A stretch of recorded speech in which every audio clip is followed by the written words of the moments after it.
ఏంటి ఇవాళ చాలా హ్యాపీగా ఉన్నాను. ఎందుకు హ్యాపీగా ఉన్నానంటే, గోల్డ్ రేట్ రోజు రోజుకి ఇంత పెరిగిపోతోంది కదా! సో, గోల్డ్ రేట్ పెరిగిపోతే నీకెందుకు హ్యాపీ అని అనుకోవచ్చు. అందుకు కాదండి. నేను ఒక స్టెప్ ఫార్వర్డ్ తీసుకున్నాను. అందుకోసం నేనైతే చాలా హ్యాపీగా ఉన్నాను. ఆ స్టెప్ ఏంటంటే, నేను మంత్లీ స్కీమ్ అయితే స్టార్ట్ చేశాను. స్కీమ్ స్టార్ట్ చేయడంలో అంత హ్యాపీ ఏముంది అని అనుకోవచ్చు. అవునండి. గోల్డ్ రేట్ పెరిగిపోతుంది కదా! ఇప్పుడైనా మనం కొంచెం దాచుకోవాలి అని చెప్పి నేను ఒక స్టెప్ ఫార్వర్డ్ తీసుకున్నాను. అందుకే నేను చాలా హ్యాపీగా ఉన్నాను. ఎలాగో వెళ్తున్నాను కదా! సో, బ్లాక్ బీడ్స్ కలెక్షన్ కూడా చూద్దాము డైమండ్‌లో అని అనుకున్నాను. నేనైతే కయానా జ్యువెల్లరీస్‌కైతే వచ్చాను. నేనెప్పుడు ఖజానా జ్యువెల్లరీస్‌కి వెళ్ళలేదు. బట్ ఈసారి ఎందుకో నేను ఖజానాలో తీసుకోవాలి అని ఫిక్స్ అయిపోయాను. కాబట్టి ఖజానా జ్యువెల్లరీస్‌కొచ్చాను. సో, ఇక్కడైతే నేను బ్యాక్ బీడ్స్ కలెక్షన్స్ అన్నీ చూస్తున్నాను. ఇవి నేను చూస్తున్న ప్రతీదీ డైమండ్‌లోనే.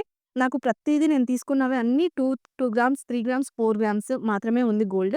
మిగిలినదంతా డైమండే. సో, డైమండ్ కాస్ట్ ఎక్కువ ఉంటుంది కాబట్టి అది కూడా 18 క్యారెట్స్‌లో వస్తుంది. కొంచెం తక్కువ కాస్ట్ పడుతుంది మనకి. చైన్స్ మనకి చాలా సాలిడ్‌గా ఉంటాయి. ఎందుకంటే 18 క్యారెట్స్ కాబట్టి. ఇంతకేమైనా తీసుకున్నావా అంటే నా నెక్స్ట్ వీడియోలో చెప్పేస్తా. నన్ను సపోర్ట్ చేస్తూ నా వీడియోస్ అంతా ఎంకరేజ్ చేస్తున్నందుకు thank you so much. Love you all.